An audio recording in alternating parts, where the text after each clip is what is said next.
走路的时候呢，手不能抬得太高，也不能放得太低，要恰到好处，这是规矩，知道了吗？知道了。继续吧。等一下，刘嬷嬷，我们这都练了2个时辰了，这早就过了饭点了，我们现在又累又渴的，能不能让我们先吃点东西啊？不可以。什么时候你们练好了，我觉得合格了才能休息。继续走吧。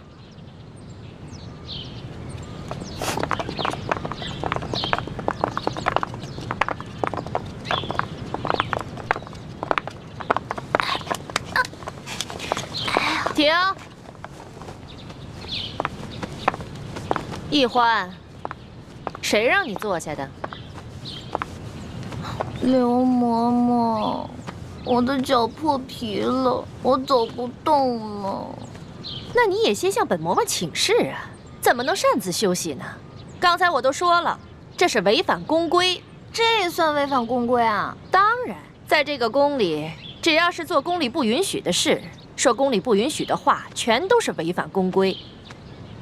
你知道去年的秀女里面有一个擅自喂了太皇太后的胭脂鱼，后来那个鱼胀死了。知道这个宫女怎么样了吗？怎么样了？哎呀，她可是被活活饿死了呀！饿死了？这么残酷的处罚，刘嬷嬷，那我向你请示，我能不能休息一下？不可以。起来继续。好疼啊！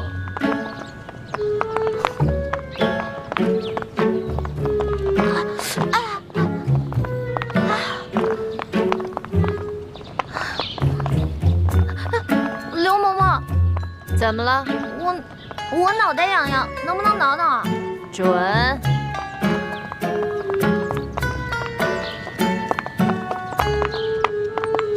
刘嬷嬷，说。我想，对不起啊，您肯定是那种通情达理的人嘛，不可能不让我打喷嚏的，是不是？下回憋住嘛。你哪儿那么多废话呀？赶紧走。哦。嬷嬷，你又怎么了？就这么一会儿，你举3次手了？不是您说的吗？有事之前必须举手请示啊。什么事儿说？我想放屁。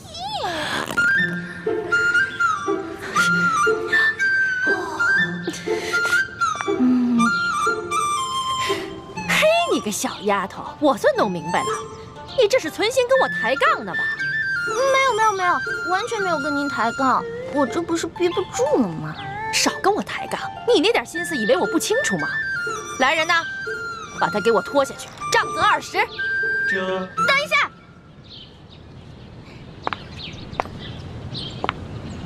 刘嬷嬷，您可知道吏部尚书丁大人啊？我当然知道啊。那您可知道他是谁的干儿子啊？中堂大人。你的……哎呀，响鼓不用重锤吧？有些话不必说得太透吧？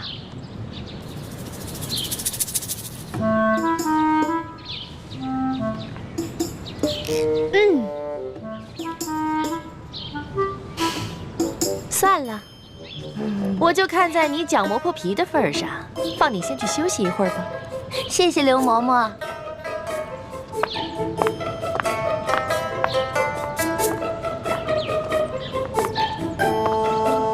继续练呐。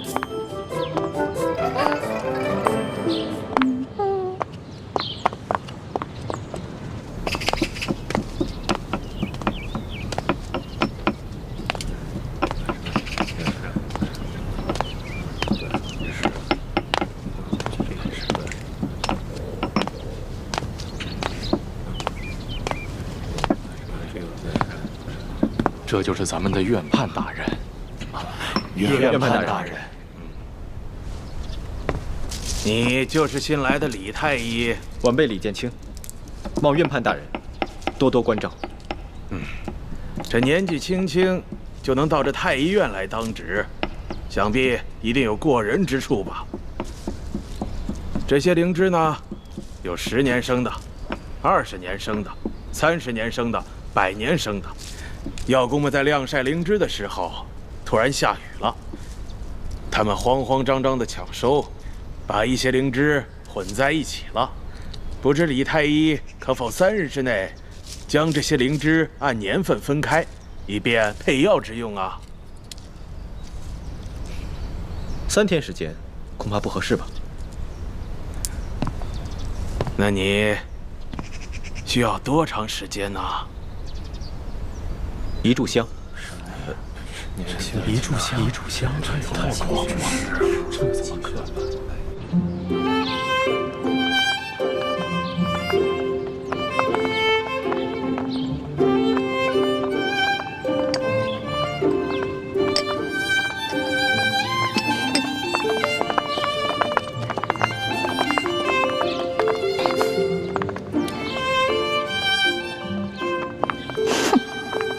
自己坐着，有吃有喝的，却让我们饿着肚子受累。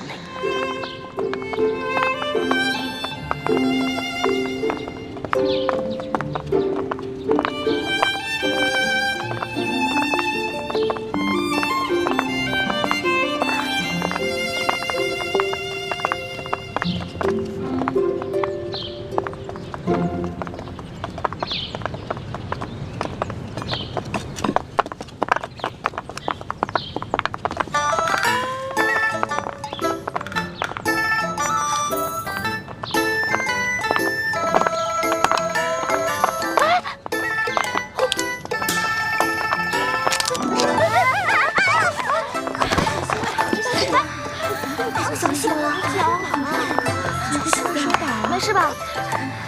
没事。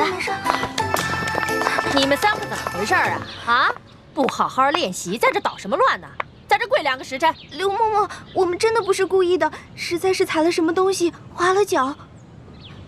嬷嬷，这儿有蚕豆，您看，玉兰姐姐准是不小心踩到了，才摔倒的。这怎么会有个蚕豆呢？你怎么了？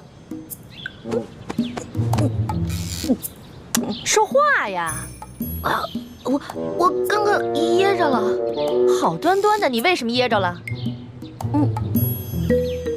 刚才口水没倒过来，一下子噎着了。口水没倒过来呀？这个周围全都是你嘴里的蚕豆味儿了，还想蒙我？手拿过来。我什么都没有。手拿过来。我真的什么都没有。刘嬷嬷。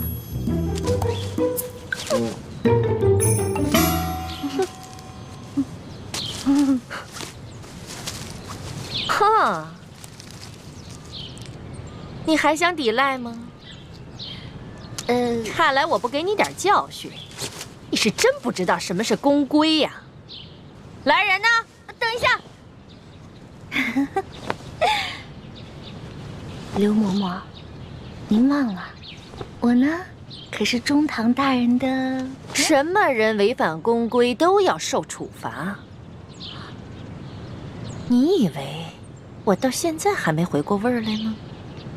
其实刚才我就想明白了，中堂大人怎么会派你这么一个不知道天高地厚的野丫头进宫来呢？你既然那么嘴馋，又担心挨饿，那我就罚你今天闭门思过，谁都不许给他吃喝。什么？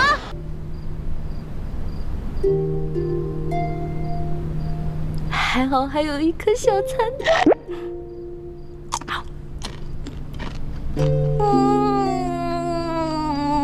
好吃。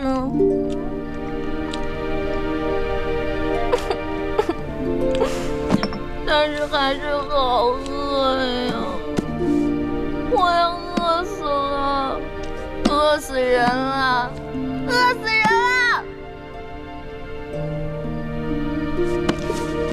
喝点水顶顶饱吧。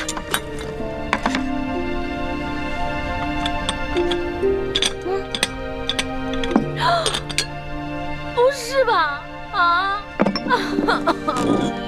好饿呀，好饿呀，饿死啦！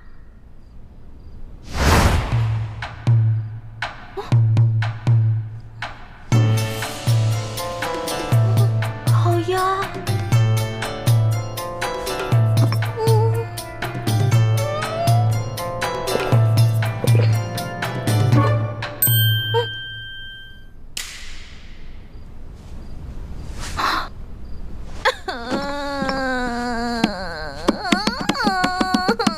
怎么办？我好饿呀！这才进宫我就要饿死了，也不知道猪哥哥找没找到龙小弟。龙小弟啊，你在这宫里的位置到底高不高啊？能不能帮我压住刘嬷嬷呀？哎呀！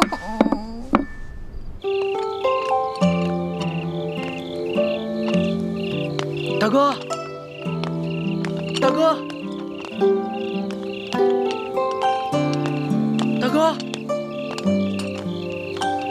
大哥，大哥！不是约好了在这见面的吗？人呢？会不会是刚进宫找不到路啊？哎，不对不对，他那么聪明，怎么可能呢？难道是出什么事了？大哥，大哥！饿死了。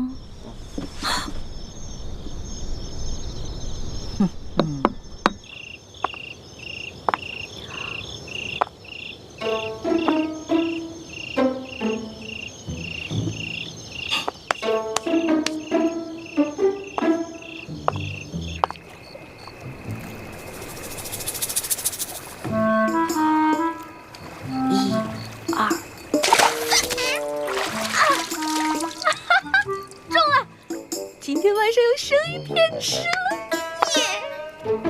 走着，走了，生鱼片。太爷，太爷，太爷，嘿，吓死我了！哎呦，原来是你这个鬼东西在这装神弄鬼啊，吓我一跳！太爷，你还说是不是？行，看我怎么教训你！哼，让你知道我的厉害！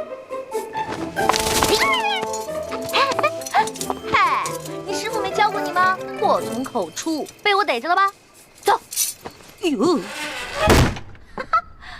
哎呀，进宫就要少说话，多做事，知道吗？不要像我一样叽叽喳喳的，聒噪。不许再说了啊！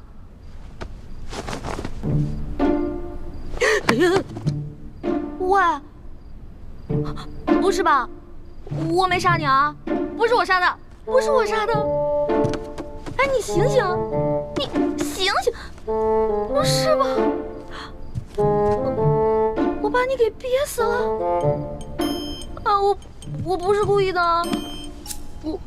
要不然我给你念《金刚经》超度吧。对不起，对不起，对不起，对不起啊！咱们储秀宫里喂了几年的鹦鹉，居然不翼而飞了。养在池塘里的锦鲤也少了一条。说吧，谁干的？知道吗？嬷嬷，玉兰让回秀禾，昨晚出去过。玉兰、荣慧、秀禾，你们出来。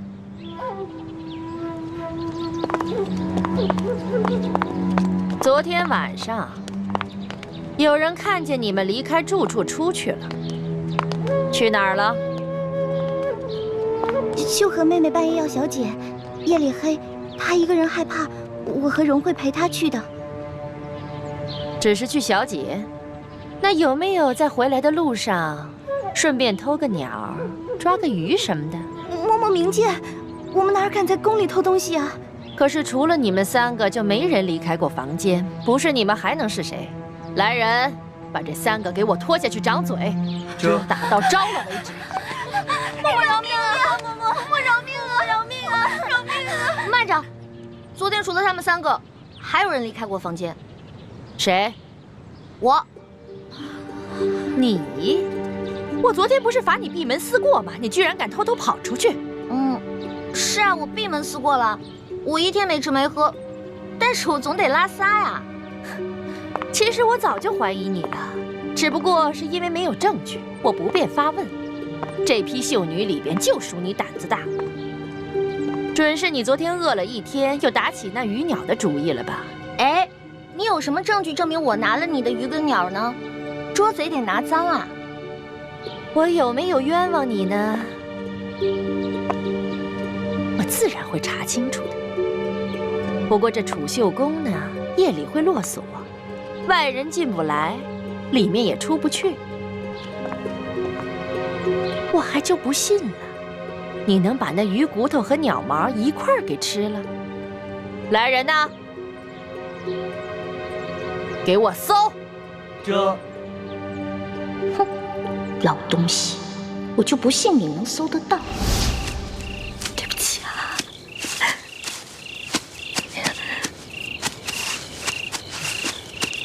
对不起，对不起。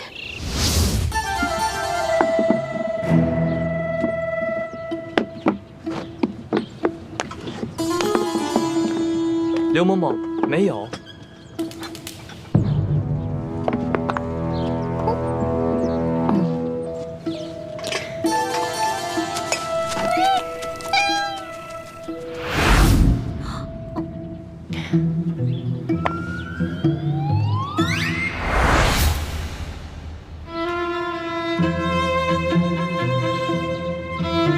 这个丝帕是你的吧？人赃俱在，还想抵赖吗？您看看，您看看，这被发现了。不过是这样的，昨天晚上啊，我是路过，我就看着这只鹦鹉想偷吃那条鱼，我就想着赶紧制止啊，我就拿我那个丝帕往它脸上一捂，没想到它就死了。到这个时候了，你居然还这么嬉皮笑脸的跟我口吐妄言呢！本来我今天就想打你20大板的，看你如此顽劣，胆30。这，哎，等一下。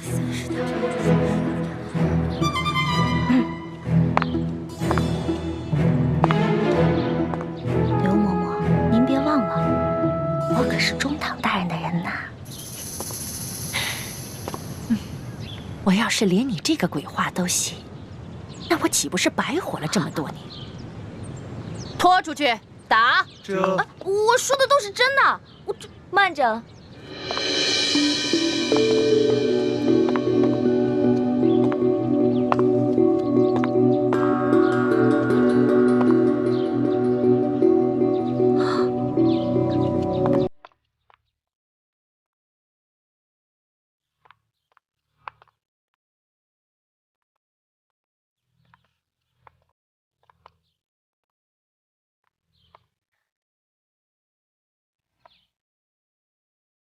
刘嬷嬷，可否借一步说话？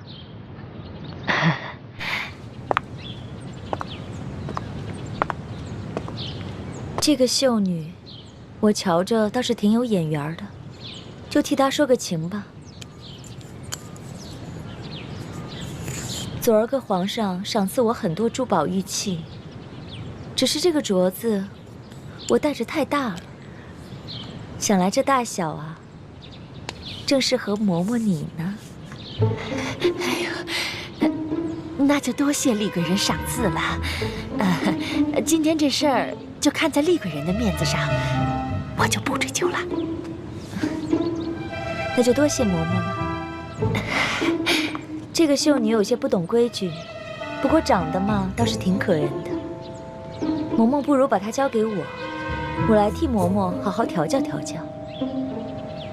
厉贵人，你亲自调教，那自然是易小主的福分了。易欢，还不谢过厉贵人？易欢，谢过厉贵人。皇上有旨，宣易欢姑娘侍寝。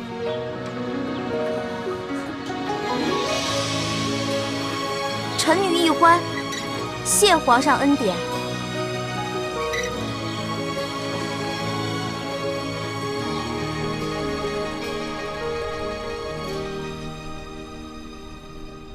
清晨的风吹如花，落入尘世的繁华，爱迎来卷风沙，恨不过一生的牵挂。愿做他掌上的明珠，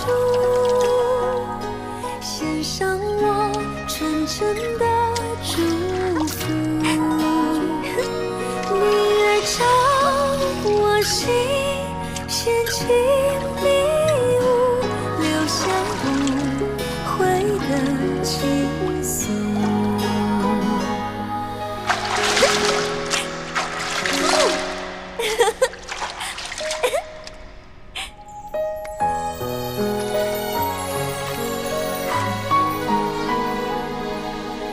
李公公，李公公，我要换的衣裙在哪儿啊？易欢姑娘，侍寝是不能穿任何衣服的。你要是沐浴完了，就请出来，我们为您裹上红绸，然后呢，就抬去皇上的寝宫。不能穿衣服啊？对，就连任何首饰都不能戴。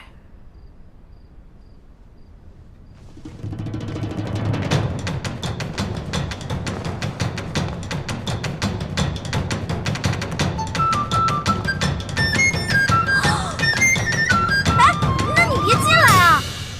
出去，出去，出去！你们出去！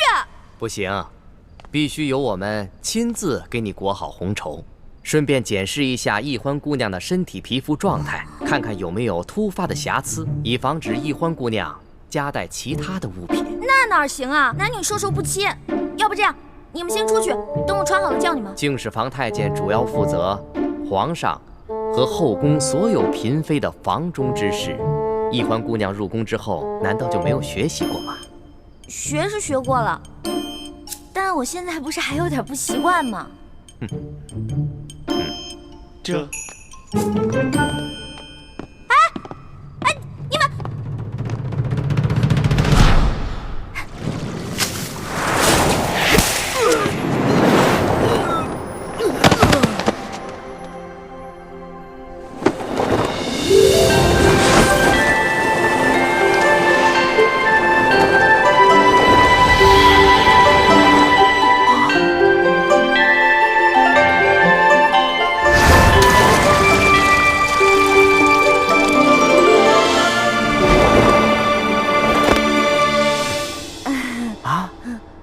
易欢小主，你居然会轻功？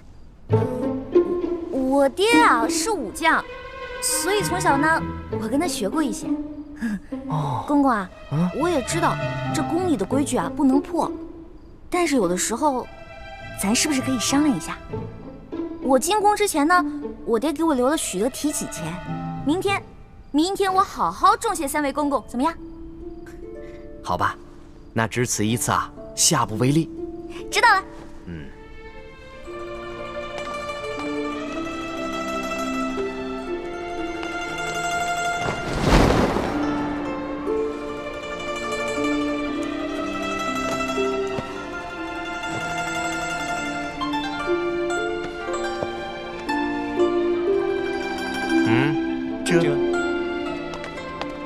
哎，那个公公，我把那个丝巾拿一下，我的丝巾，我的丝巾，我的丝巾！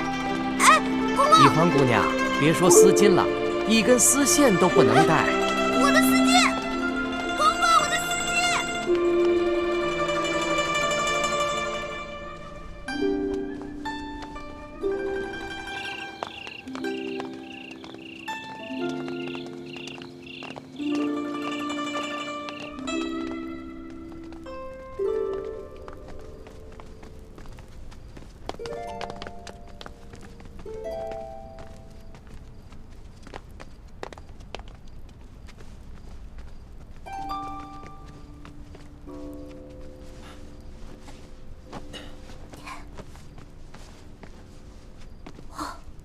易欢姑娘啊，一会儿皇上可就来临幸你了，可千万不要忘了之前学过的规矩哦，好好的侍奉皇上。嗯。好，挂帘子。这。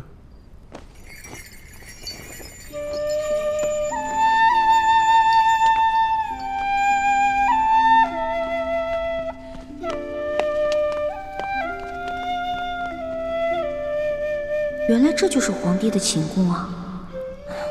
也不知道龙小弟究竟和康熙那个小皇帝说好了没有？猪哥哥给我准备的丝巾没有了，万一这小皇帝临时起了色心，假戏真做了，那可怎么办啊？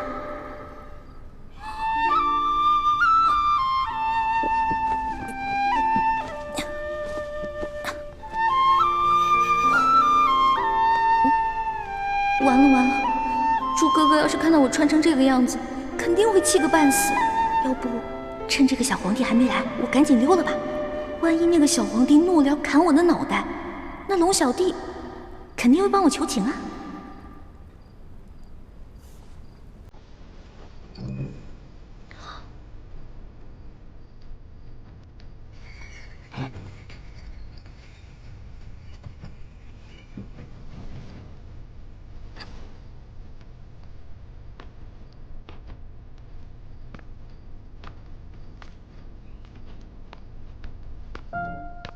你要去哪儿啊？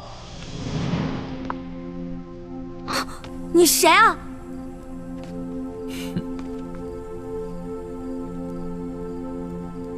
除了朕，还能有谁啊？你是皇上？你是皇上，为什么要戴面具啊？啊，朕喜欢在临幸后宫嫔妃之时，玩一些有情趣的小游戏。臣女易欢叩见皇上。皇上万岁万岁万万岁！起来吧，这里又没有外人，不必那么拘束。谢皇上。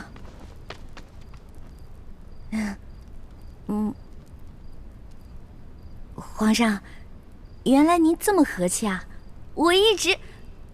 不，说错了，臣女是臣女。没关系，这里没有外人，朕允许你自称我，这样说起话来才更自在。对了，你刚刚要去哪儿啊？我刚刚觉得这屋太黑了，我打算出去找几盏灯，拿回来点一下。朕在就寝的时候啊，喜欢光线暗一些。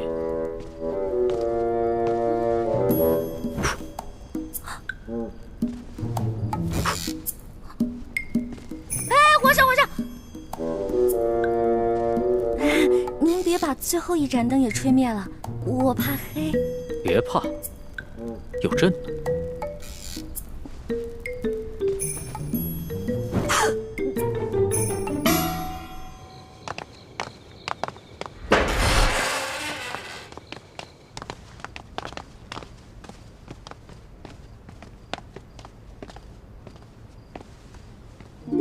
微臣李建清叩见厉贵人。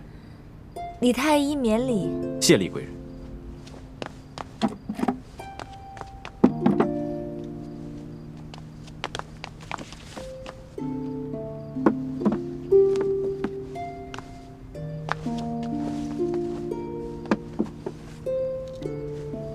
有劳厉贵人。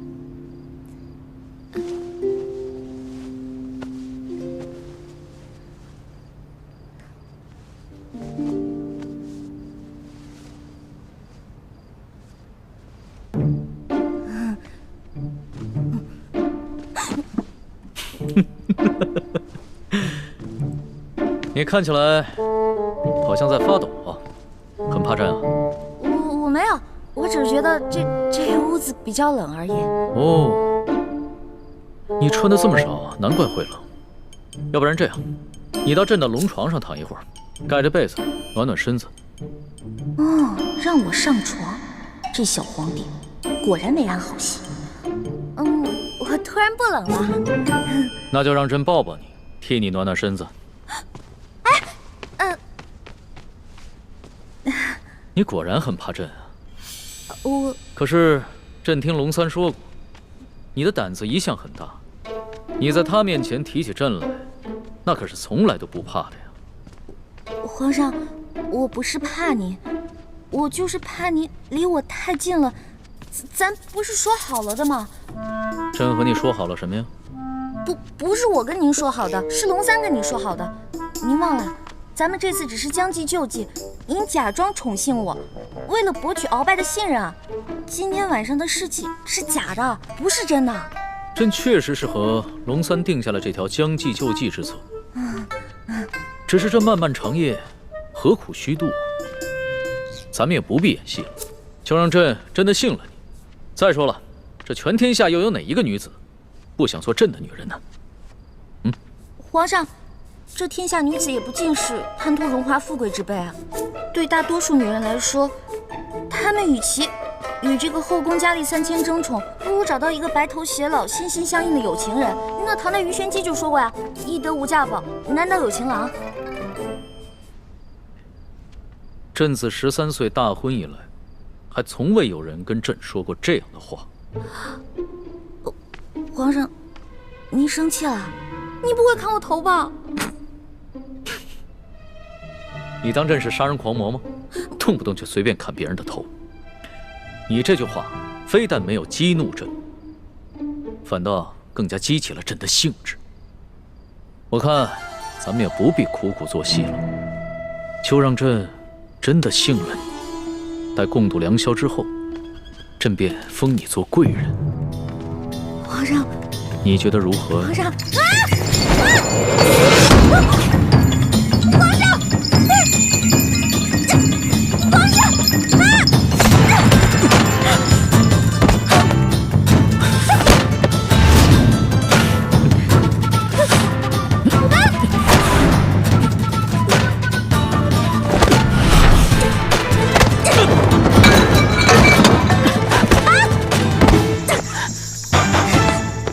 皇上，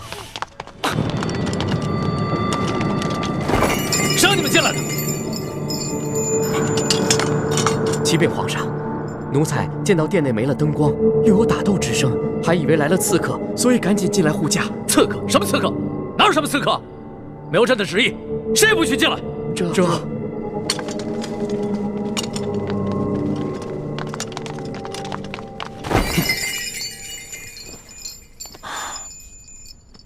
好了，别再动手了。再动手的话，真把你当刺客，你这颗脑袋就真的搬家了。你哭什么呀？皇上欺负人！朕怎么就欺负你了？是你先对朕出的手啊！这还是第一次有人敢在朕的龙床上对朕大打出手，只怕也是古往今来第一个敢在龙床上对皇帝大打出手的女人吧？皇上强词夺理，明明就说好了，还强迫人家，人家不想反抗，反抗还不让，反抗打不过人家就吓唬人家，哪有这样的？朕有你说的那么不堪吗？好了，别哭了。要是被外边的太监给听见了，不知道的还以为朕欺负你一个弱女子呢。那皇上你离我远点，我就不哭了。你让朕远点，朕就远点，那朕岂不是很没面子？啊，龙小弟，你在哪儿啊？你还说皇上是个正人君子，结果皇上就欺负一个弱女子。来，好了，别哭了。哎，朕不跟你这个小女子一般见识。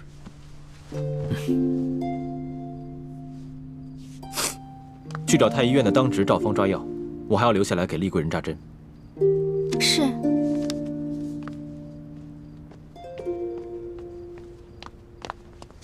你去烧壶热水，一会儿我要替厉贵人更衣。是。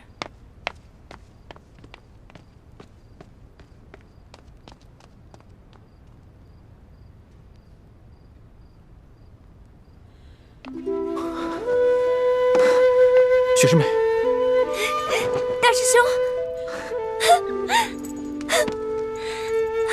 太好了，我还以为我再也见不到你了呢。怎么会呢？你们师兄妹好好聊一聊，我在外面替你们把风。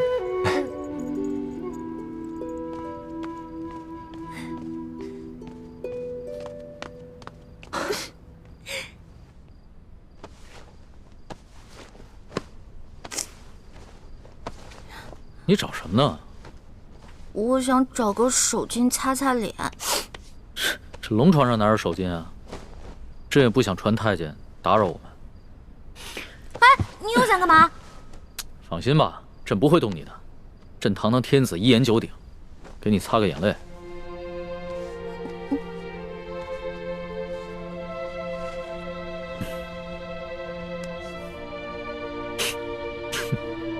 看看你现在这副样子，亏龙三还说你是他的老大。哎，他是现在看到你哭得跟鼻涕虫似的，还不笑话死你？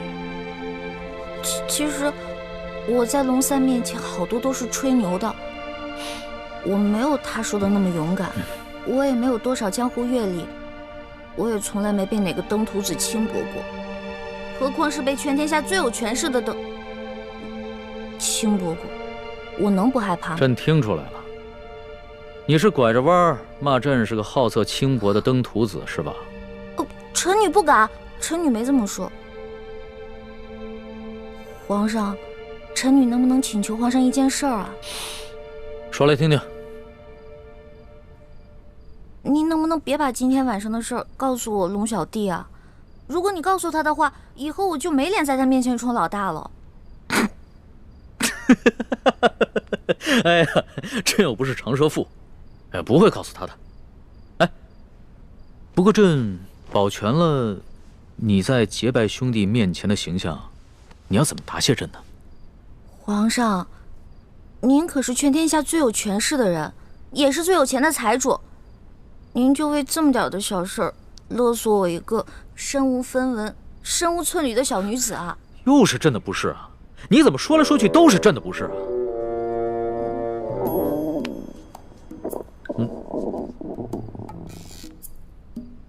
什么声音？是我肚子叫。我今天晚上实在太紧张了，所以没有吃晚饭，现在特别饿。朕想起来了，你最大的爱好就是吃。龙三跟朕说过，你现在在替朕办差，朕也不能让你饿着肚子。说吧，想吃什么？谢皇上，我想吃烤鸭、炸虾丸子、蒸乳酪，还有黄焖小羊排，还有素八碟、珍珠翡翠羹、水晶包子、豌豆黄，再加一壶桂花酿。哎，皇上，你怎么知道我喜欢吃什么呀？这个是龙三跟朕说的。龙三跟朕说呀，你们两个头2次见面的时候啊，你都在跟他抢吃的，朕听着有趣儿，所以印象也就特别深刻。这个龙三，以后再也不理他，怎么把我什么都告诉人家？朕可不是人家，朕是皇上。来人，掌灯，传膳。倾城，你进宫的这些日子以来，过得还好吗？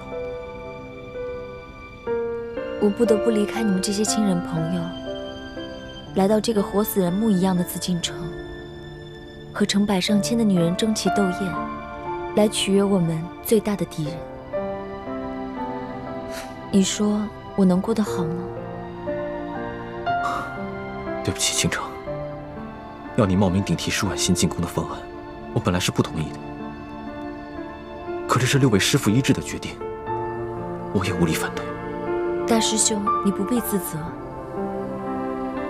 就算你反对，我也会主动要求进宫的。毕竟我们这些在明珠谷长大的孩子，没有一个人能为自己活着。就连单纯任性的小师妹，不也阴差阳错的进了宫吗？是我太无能了，还要让你们几个女孩子冒这样的风险，忍受这样的侮辱。今晚，易欢也要被召去侍寝了，也不知道现在怎么样了。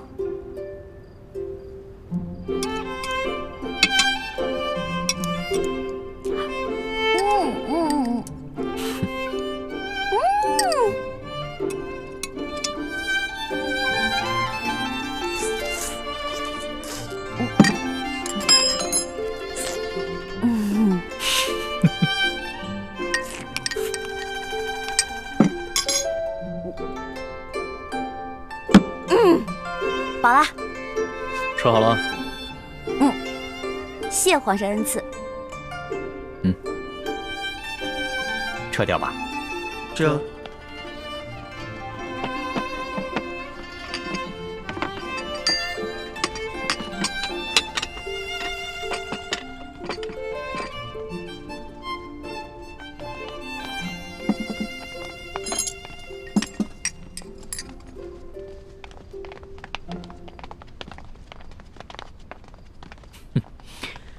看你吃东西啊，还真是有趣儿。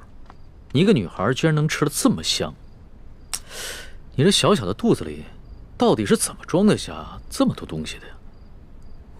要论得上吃啊，这朕的整个后宫，无人及得上你。哎呀，那是他们装的。因为您是皇上嘛，他们在军前得注意自己的礼仪，所以要压制自己的食欲嘛。孔圣人也说过呀，人生3大乐趣，食、色、性也。所以呢，这个美食是人生最大的乐趣之一。说得对。食色是人之本性，现在食之乐趣你已经享受过了，要不要再享受一下色之乐趣啊？看来这个色狼皇帝还真是狼心不死啊！哎呀，要是猪哥哥给我的丝巾在就好了，让我骗他闻一闻，就能让他乖乖睡着。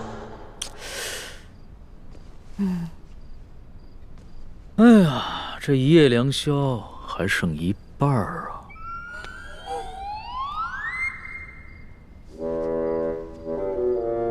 你要不要到朕的龙床上休息一下？哎呦呵！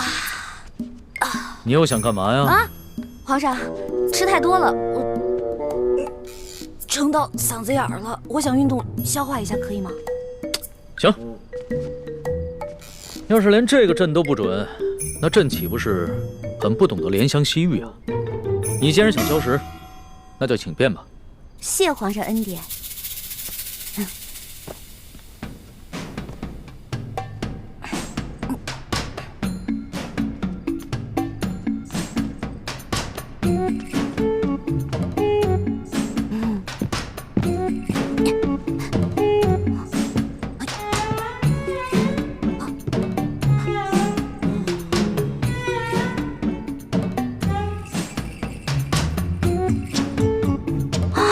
色狼皇帝还真是耐心啊！看来是打定主意要吃了我总不能就这么运动一晚上吧？这可怎么办？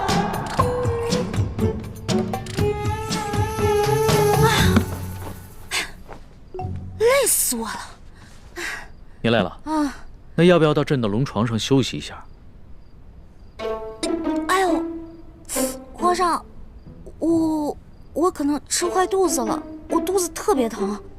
刚才吃了好多杂七杂八的，特别疼。现在你肚子疼啊？那要不要朕传个太医给你瞧瞧？那不必了，我只要回自己的房间睡一会儿就行了。既然你都要躺在床上休息，那为什么要回到自己的房间休息呢？朕的龙床一样可以休息啊。我这可不一样啊！我肚子疼，我可能会拉肚子。我在您这儿拉肚子不合适，是不是？我得保持在您面前的仪态，所以还是让我回去吧。你要是真吃坏了肚子想方便，那朕的寝宫里面也有金泥桶，你用吗？我方便在您这儿？哎，不合适，皇上，您可饶了臣女吧。人食五谷生百病，吃喝拉撒那都是正常的事情。要是连这个朕都接受不了，岂不是有违人伦？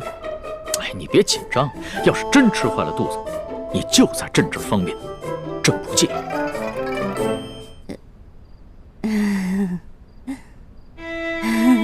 你看着我干嘛呀？黔驴技穷了，是吗？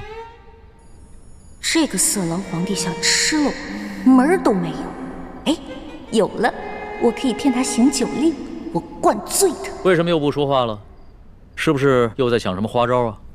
哎，皇上，咱们玩耍骰子赌酒吧。这样，咱们赌，如果你赢了，我就听您的上龙床；但如果你输了，您就让李公公送我回去。怎么样，敢不敢赌啊？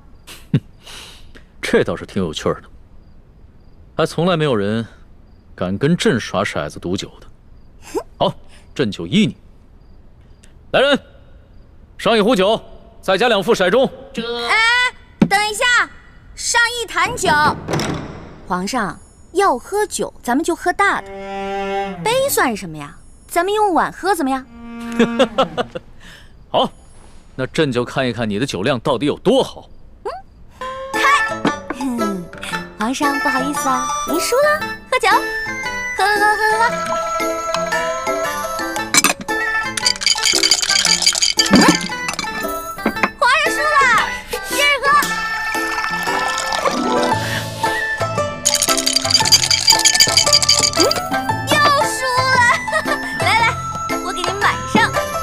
再来一局呗。不行，不行，真不行。哎，去哪儿啊？这酒还没喝呢。皇上，哎，皇上，皇上。哎呀，让我看看皇帝长什么样。让我看一眼。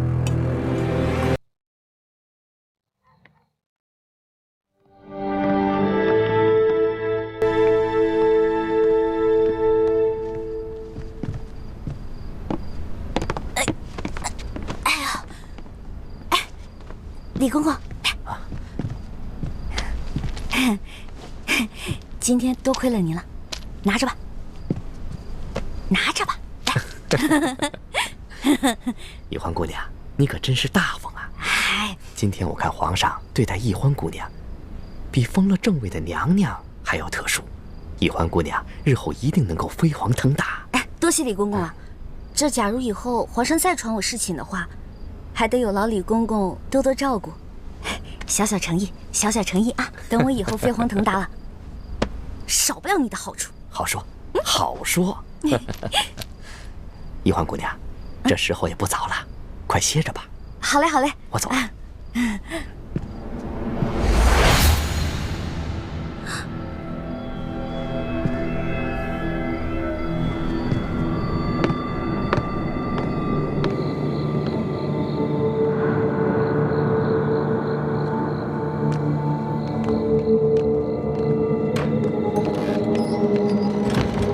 公公，这儿有没有方便的地方？咱家带你去吧。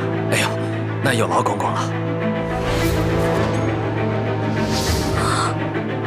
原来这个李公公就是鳌拜埋伏在皇上身边的内线，那他肯定早就得到了鳌拜的指示，所以才会不动声色的关照。别怕，是。你怎么穿成这样？朱哥哥，你怎么来了？那康熙有没有碰你？我刚才去见了倾城才知道，原来这宫中给皇帝侍寝，居然要脱光，再由太监用红绸裹着送到龙床上。你没事吧？哎呀，我没，哎呦，我当然没事了。真的没事。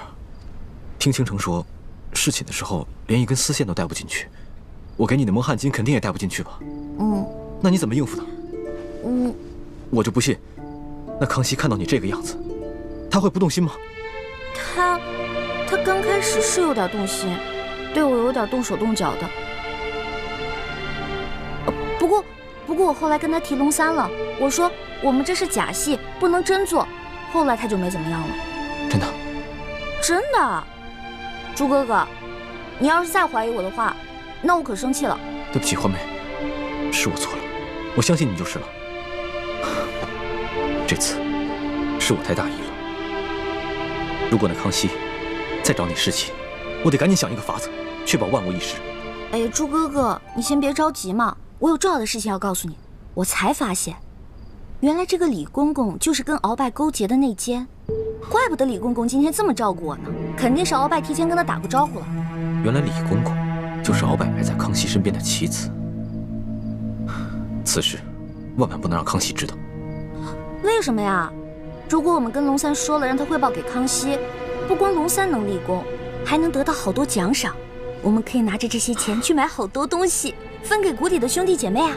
欢妹，你又犯傻了。我们这次来紫禁城，可不是来敛财的，我们的目的是要挑起康熙跟鳌拜的内斗。你想啊，如果我们帮康熙除掉了鳌拜埋在他身边的一条蛇，这对于我们来说能有什么好处？对，你说的对，那我明白了。哎，叶哥哥跟樊姐姐怎么样了？刚刚得到他们的消息，他们已经跟踪到了吴应奇的车队，正在想办法下手。我们在宫里的计划还挺顺利的，希望叶哥哥跟樊姐姐能顺利的找到1号金钥匙，这样我们就可以早日平安的团聚了。我先走了，早点休息。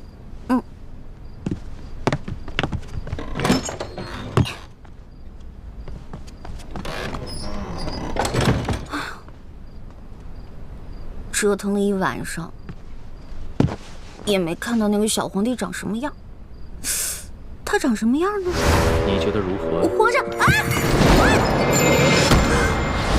嗨，我管他长什么样呢，反正不过就是一个风流流氓鬼。呸！不管了，睡觉去了。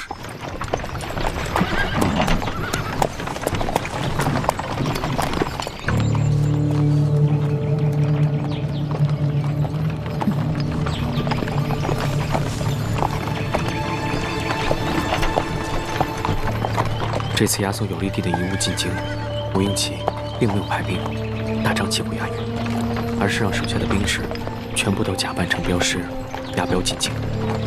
你看见了吧？那人叫石青红，是吴三桂手下最骁勇善战的副将之一。我记住了。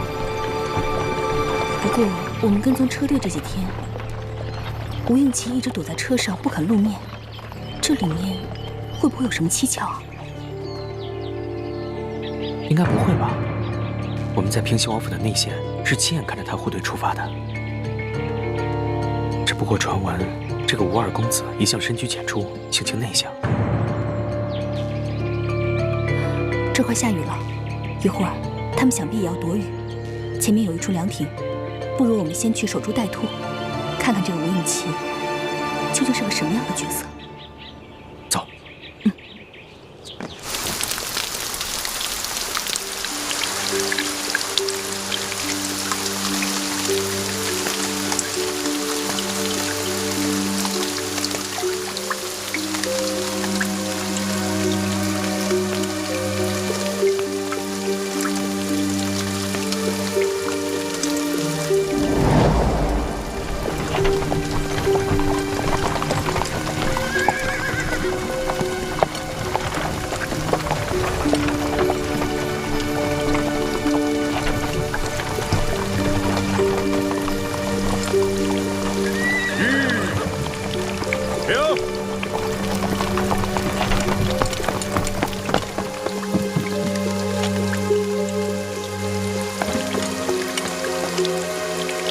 二公子，前面有座亭子，咱们到前面避避雨，休息休息。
没想到吴三桂这个大汉奸的儿子，居然长得一表人才。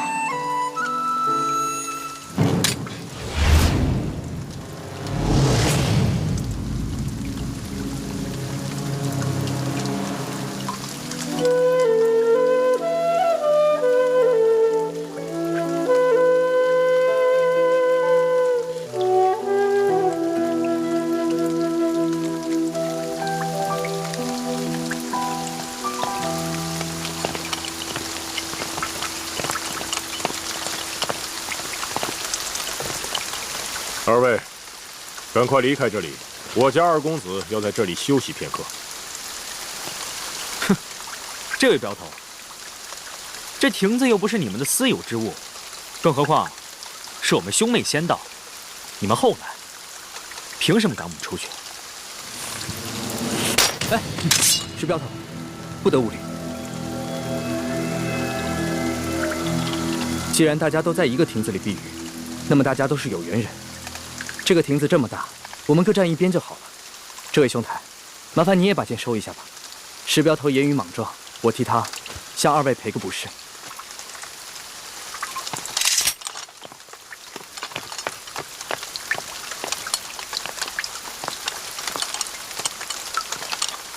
二公子，请。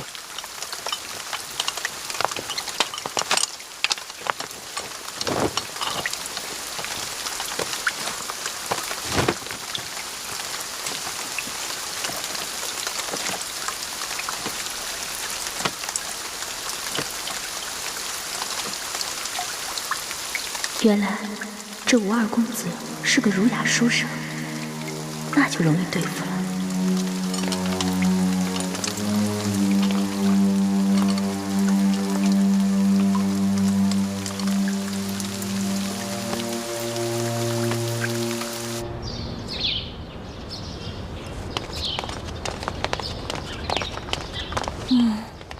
这个龙小弟怎么回事？还不来？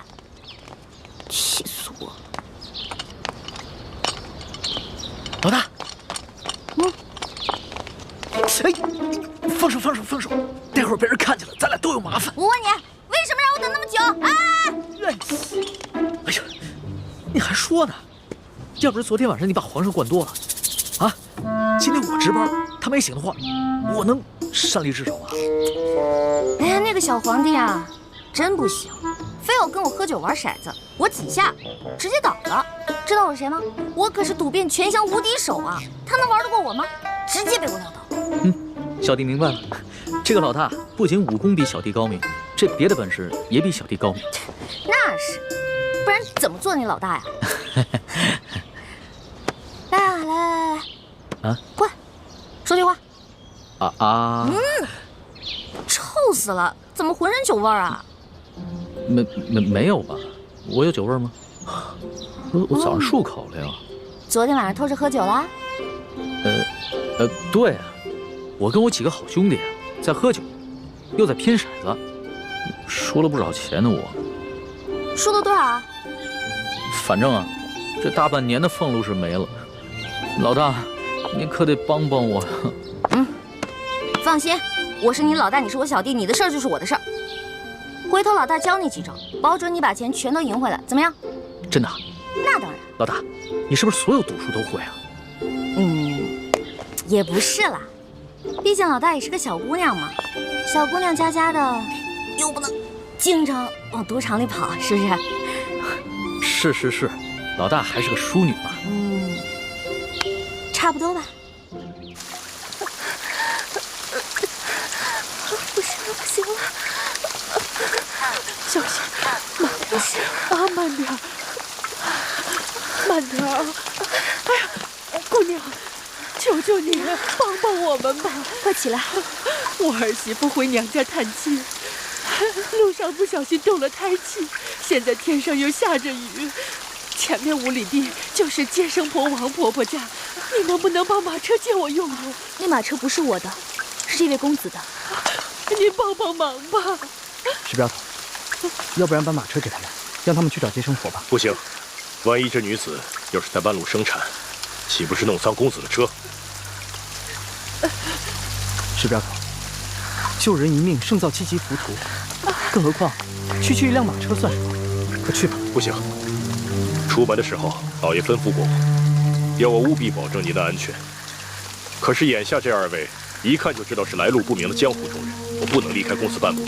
石镖头，他们2人一看就是面善之人，况且和我也没有什么深仇大怨，你有什么可不放心的？这样，我陪你一起去。公子，万万不可！万一这娘子要是真在您的车上生产，您可就沾了血光之灾，惹来一世的晦气。哎呀，公子啊，我求求你了！你快起来！公子，求求你了！这位镖头，我和我妹妹都是猎户出身，我妹妹的脸只是小时候不慎被熊瞎子给抓伤了，所以才不得已戴着面纱。可我们都是安分守己的平民百姓，不然这样吧，我同你一起送着婆媳去找接生婆，只留下我妹妹和你家公子在这庭中，这样你总该放心了吧？这个办法好。石镖头，事不宜迟，你们赶紧去吧。也好，二公子，你自己多加小心。好在押送镖车的伙计们随后就到，要是真出什么意外，记得及时发送求援信号。好了，赶紧去吧。哎呀，多多谢公子，多谢公子的大恩大德。来，快起来。老太婆无以为报，只有以后多为你烧香祈福了。来，这个您拿着，路上有。谢谢。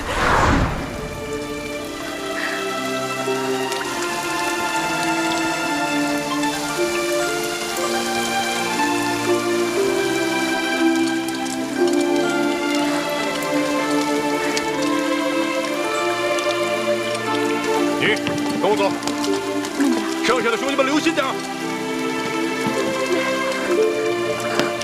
慢点啊！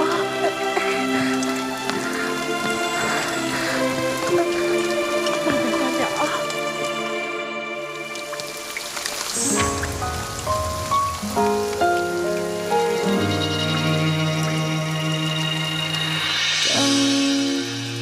何时天会晴？雨后的世界比较安静。听爱情的声音，在思念湖畔回声记忆。轻颤一波，曾经忘我的心久久不能平静。梦何时才会清醒？醒来之后只想看你的眼睛。我在黑夜等你的黎明，我在这里，你在哪里？思念无来及今夕何夕？许过的愿还留在天边，心里的白发又平添。过一天一年，多谢公子。姑娘，我看这雨一时半会儿也不会停，伞你还是自己留着吧。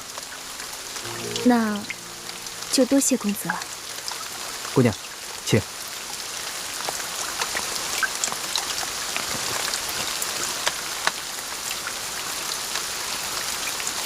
不知你们兄妹二人是要赶往何处？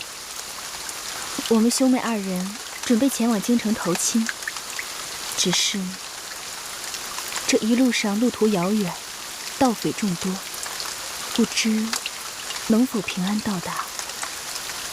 不瞒姑娘，我这一车货物啊，也是赶往京城。若你们兄妹二人不嫌弃的话，我们可以一路同行。那就多谢公子了。在下吴应奇，家住昆明，敢问姑娘芳名？我姓叶，双名倩影。叶倩影，这名字真好听。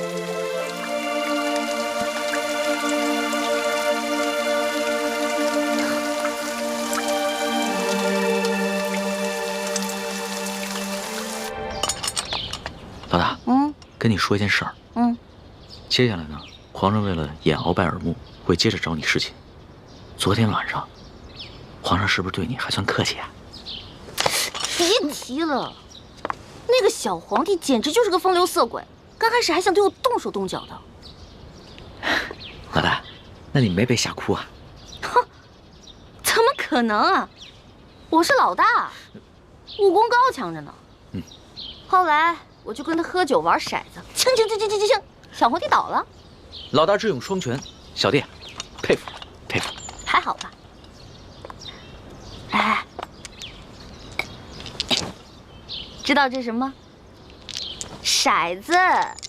老大教你几招，准保把你昨天输的钱连本带利赢回来。但咱可说好了啊，你赢回来的钱得和我一半对分，知道吗？没问题，5-5分。这还差不多。真疼啊！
这下万无一失了。什么万无一失啊？皇上，没什么。皇上，您要是想安寝的话，我就下去，您躺在这龙床上，然后1个时辰以后，让李公公把我抬回储秀宫就行了。朕还不到2更天呢，朕还不想睡觉。说吧，今晚想吃一些什么？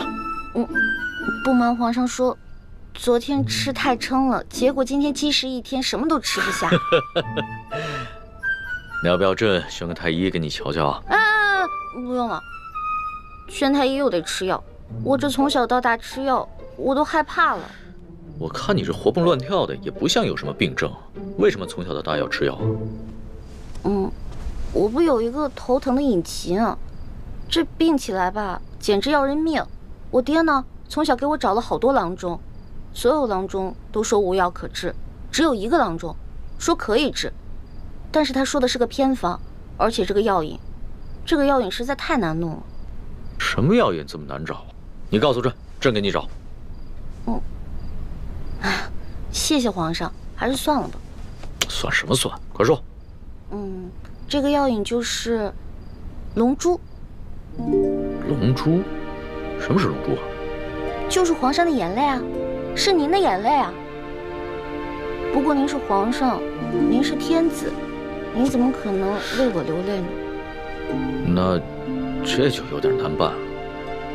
说实话，朕从小长大，除了8岁的时候，父母双亲薨逝以外，还从来没有掉过眼泪呢。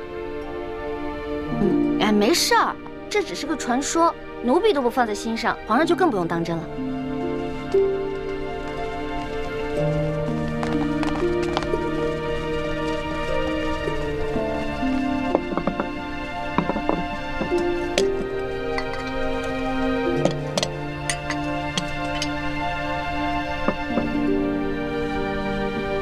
您这是干嘛呀？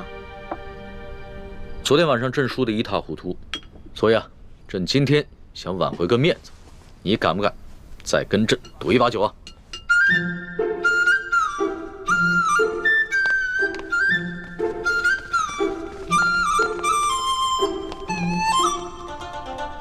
可以啊，不过到时候皇上输了可别赖账啊。你放心吧，朕虽然有色心啊，但是更有毒品。你说什么？那个李公公长得跟我一模一样。不错，我已经吩咐一欢，让他万万不能告诉龙三，李公公就是鳌拜的内奸。那他叫什么名字？李德福。李德福，他的耳朵后面，他的左耳后，是否有一颗黑痣？不错，义父，你怎么知道李公公的左耳后有一颗黑痣？真的有颗黑痣吗？义父，你怎么了？德福，没想到，义父，没想到，没想到，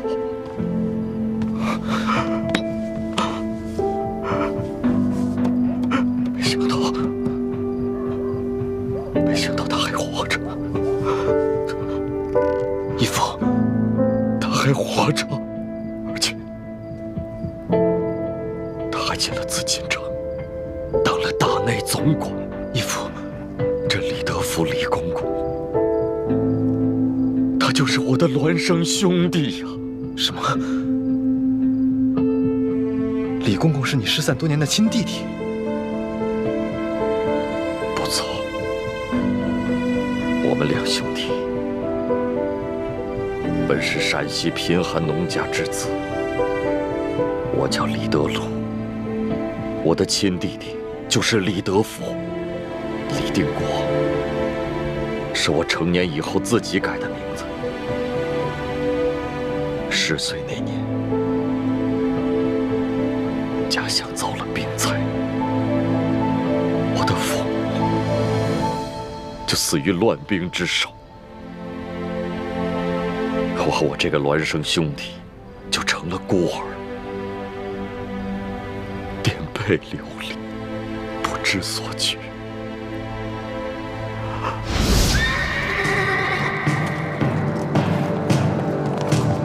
啊，糟了，是抓丁的，快跑！那边有2个人，给我抓住他们！是，站住！弟弟，你藏好了。哎，哥哥，你去哪儿呀？我去引开他们。不行，哥哥，爹娘临死前说过，要我们兄弟俩永远都不能分开。爹娘不在了，你就应该听我的。现在到处都在打仗，我们2个要是都被抓了，就都活不成了，那咱们李家就真的绝后了。哥哥。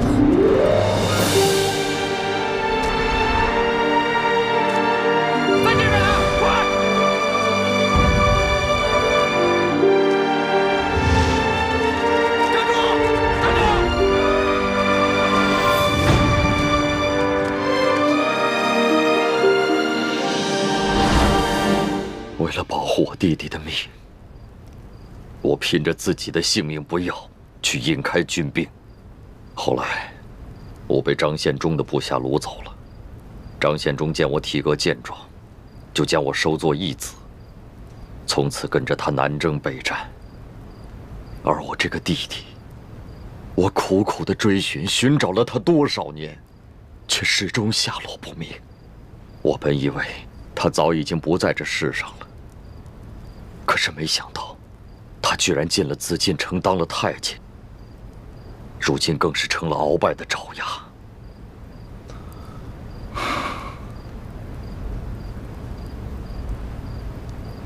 义父，要不要跟他挑明身份，让你们兄弟相认？不，如果你跟他挑明关系，那你跟易欢就暴露了。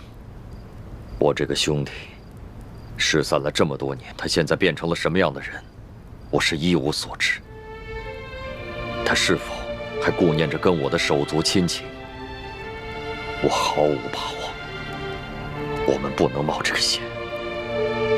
好，那我暂且不动声色，慢慢观察，慢慢找机会去试探他。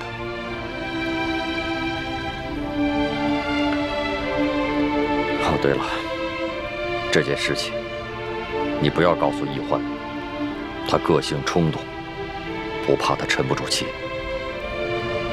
义父放心，孩儿知道分寸。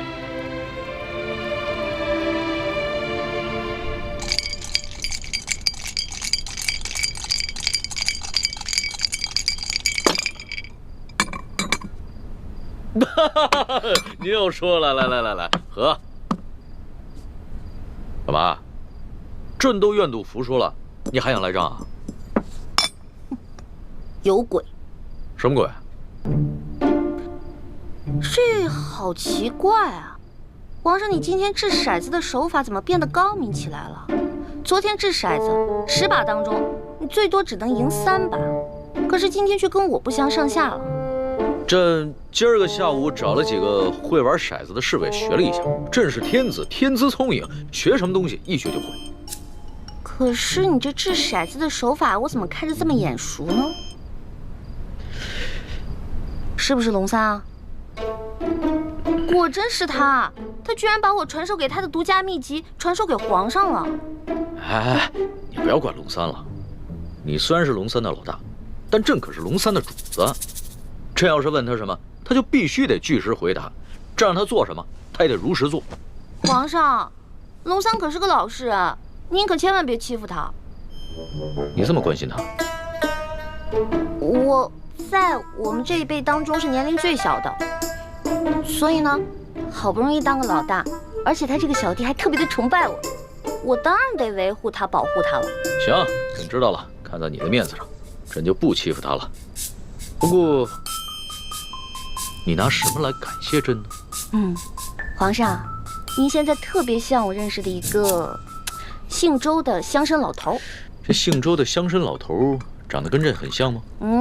长得不像，做事风格像啊。这个乡绅老头之所以能发家呀，就是因为算盘打得精明，瞅准时机吃拿卡要。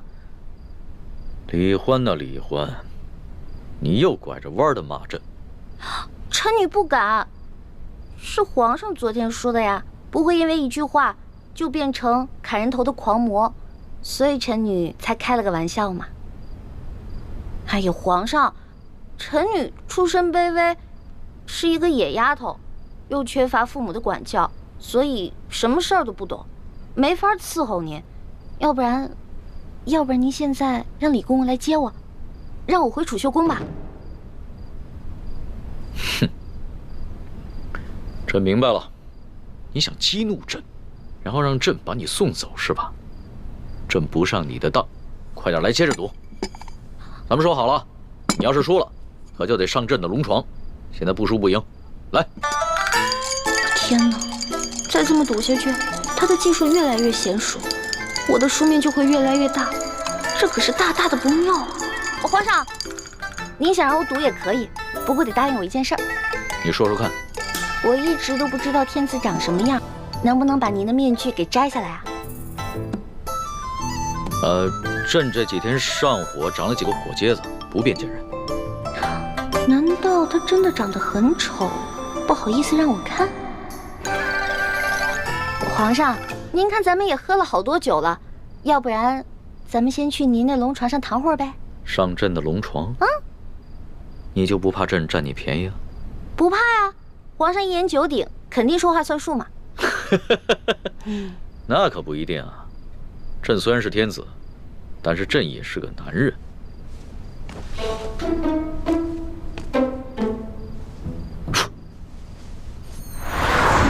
哎，你不是很怕黑吗？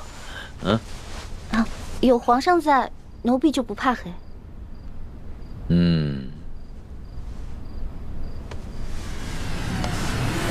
不对，有鬼。哪儿来的鬼啊？你不是一向很害怕朕的亲近吗？啊，朕知道了，你一定是想出了什么新招来对付朕，对吧？哪有啊，皇上，我怎么闻到这屋里有一股香味儿啊？香味儿？嗯，朕的龙床上哪有什么香味儿啊？倒是你身上有一股淡淡的清香。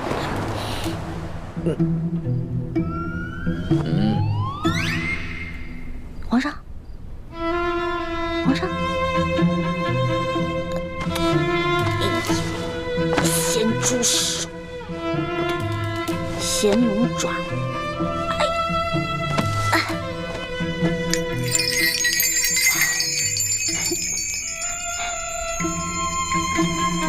不对啊，我这么着急拉铃干嘛？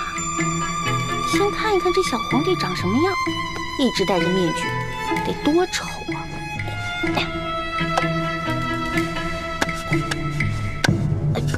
哎呦，我的天哪！皇上已经安歇了，小主该回去了。等一下，哦。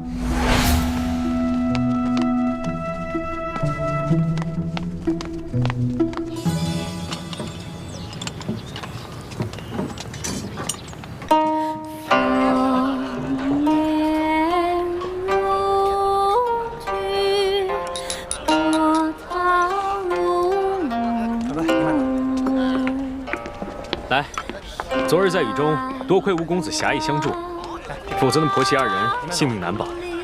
我们兄妹且待那婆媳二人敬吴公子一杯。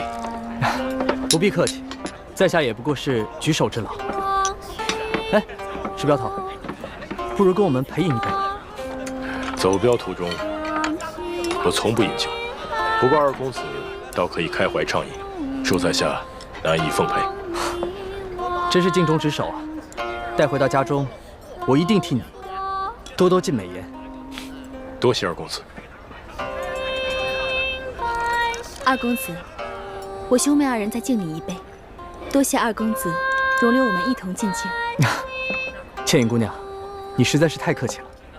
我们昨日不是共同在雨中救助那产妇吗？还一同见证了一个新生命的到来，这是多么难得的缘分！来，干！来，几位客官，赏点钱吧。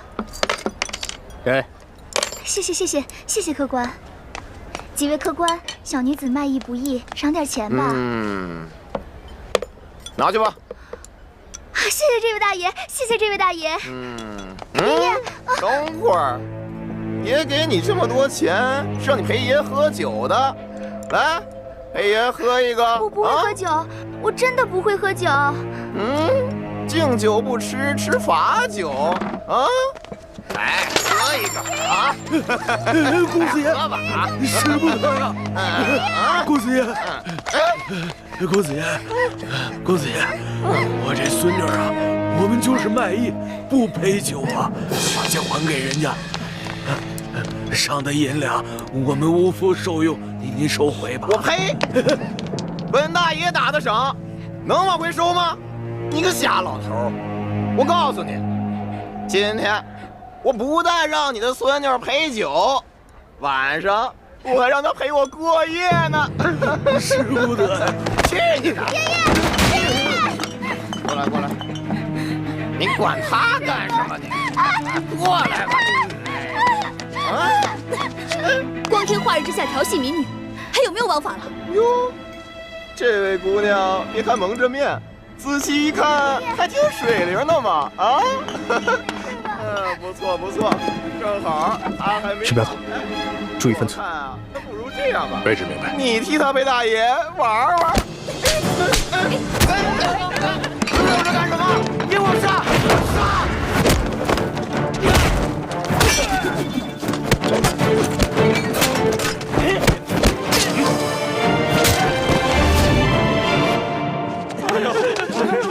快走！快走！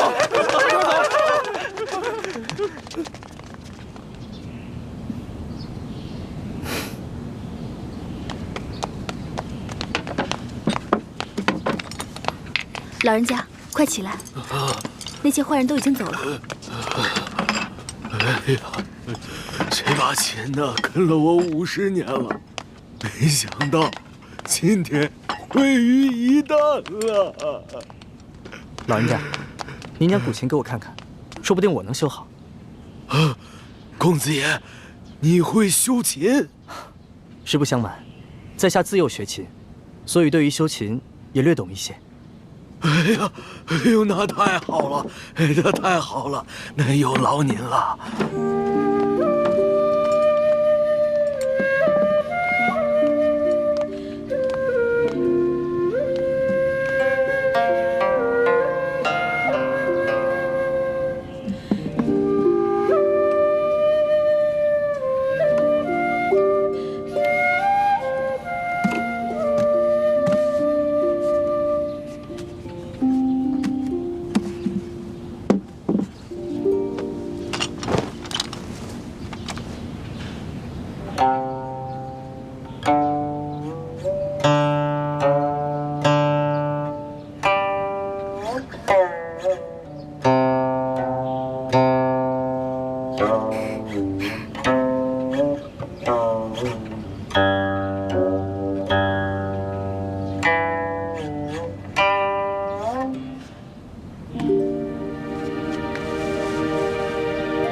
老人家，这琴已经修好了。